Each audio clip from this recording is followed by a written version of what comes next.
test on one day. India, England, Australia, Waadaplaya.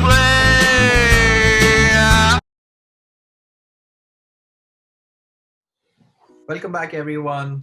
An Ashwin century, an Ashwin 5-4, and a knowledgeable Chennai crowd. Day 4 was fascinating. To talk about all that and what happened, did India win or did England manage to save the test match going into day 5? We have Anil back on the show. Welcome back, Anil. Hey, hi Swam. Thank you for having me here. Excellent. So, walk us through what happened on day 4 in Chepauk. What every Indian fan expected, I doubt anyone would have expected the test match to go into day 5. We kind of expected some kind of fight from England team, maybe Root or Stokes, a fiery 50 from Stokes, but I think Ashwin was too good for Stokes. Just some fireworks from Owen Ali at the end, but everything happened as expected. There were no surprises, I would say. But good for Akshar Patel, he got a fifer in his test debut, so that happened. Good for Kuldeep also to get some wickets under his belt.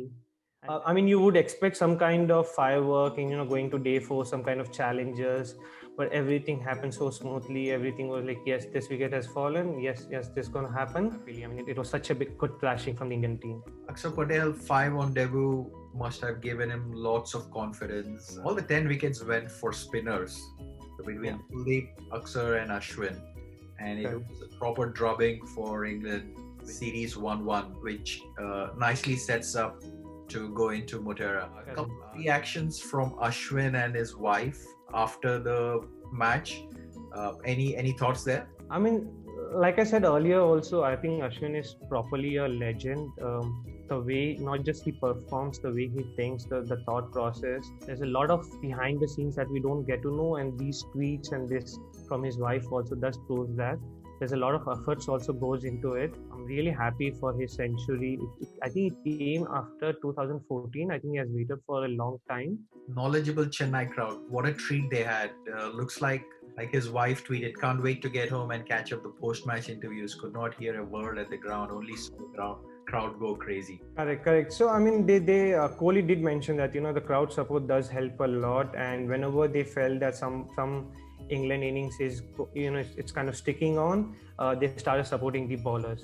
They know when to support and when to cheer the team, right? So that's what they meant when they say knowledgeable Chennai crowd. Any positives for England you see out of this test match, Anil? Jack Leach would have gained some confidence. After the thrashing that Rishabh Pant gave him in the first test match, I think 8 over some 70 odd runs, right? So he gained some confidence. Moeen Ali, I think he performed actually well. He was the highest scorer for England team if you compare both the innings. Did have a good amount of wickets also under his belt, but he's out of the third test match. I think they must be low in confidence, but I think they would be looking forward to the third test match given that it's a pink ball test match. Ollie Stone did bowl pretty well, so that's a confidence booster for them. And then you will have James Anderson back in the team. A good stat from ESPN Cricinfo after the win. Kohli equals Dhoni's record most tests with captain in India. Now he is on 21 wins out of 28 matches with a win-loss ratio of 10.5. This is very interesting, right? So 21 matches with just 28 matches, played in India. It looked like he's in complete control of whatever happens in test matches here.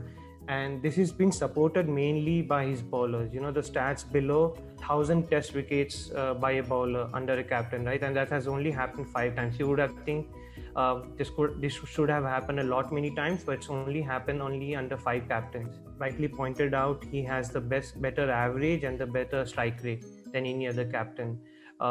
So these wins and matches are completely, you could say, being supported by the bowlers. And you could also see how Kohli supports his bowler. The confidence of him on his bowlers and the support that the bowlers is providing, I think goes 2 ways. So I think that's the main reason why you see such a huge amount of wins under him. Virat and Ajinkya both are bowlers captains, and we can easily make out with the results. Getting 20 wickets is the key for driving results, and the stats speak for itself. Few socials on the post. A couple of reactions which I thought were interesting. Vishak points out that understand that when you play 5 bowlers, one of them tend to be underutilized.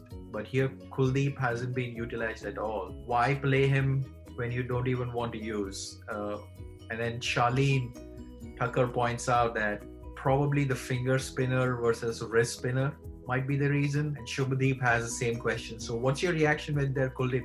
But I think that was the right thing to do. If everything else is going according to your plan, you really don't want to change. Kuldeep was brought in case if the pitch is a little bit flat, so you will have more help from a wrist spinner than a finger spinner.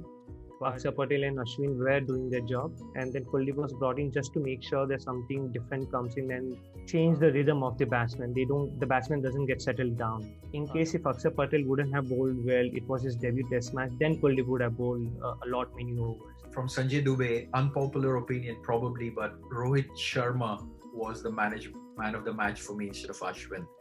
Akash agrees with him. Vivek Vasudevan has an opinion that Ash made the big difference and not Rohit. What's your view there? Is it fair to give Ashwin the man of the match, or did Rohit set up the test match? I mean, he did set up the test match, but what took away the game from England team was a century from Ashwin and also a fifer in the first inning. What did the century say to the English batsman is that, look, here is a 7th, 8th position batsman who's scoring a century against you. So it tells you that, okay, this pitch is not that difficult, it's just that we are not able to bat on. It put a lot of pressure in the England mindset also. I think so that took away any kind of confidence or any kind of challenge. So I think Ashwin is the right candidate for the man of the match. Rohit Sharma did start off brilliantly. I mean, 116, that pitch, it was brilliant batting. It's just that what made a big difference was Ashwin's fifer and then a century. Yep. And we brought in a funny whistle podu picture from Virat Kohli to troll a little bit between Sanjay Dubey. So fun. Great. So all in all, fantastic test match for India. England have a lot to think about going into Ahmedabad, pitch again uncertain. And Akash's post nicely sums it up moving into the rest of the week and next test match. Let's move on to Ahmedabad. Scoreline locked at 1-1 for a day and night test. India do not have fond memories on their last day and night test. Can they make amends? Before that, folks, we have all-important IPL 2021 auction coming up for the week. Anil, as usual, thank you very much for your expert insights. Appreciate your summary and joining in for the second test match.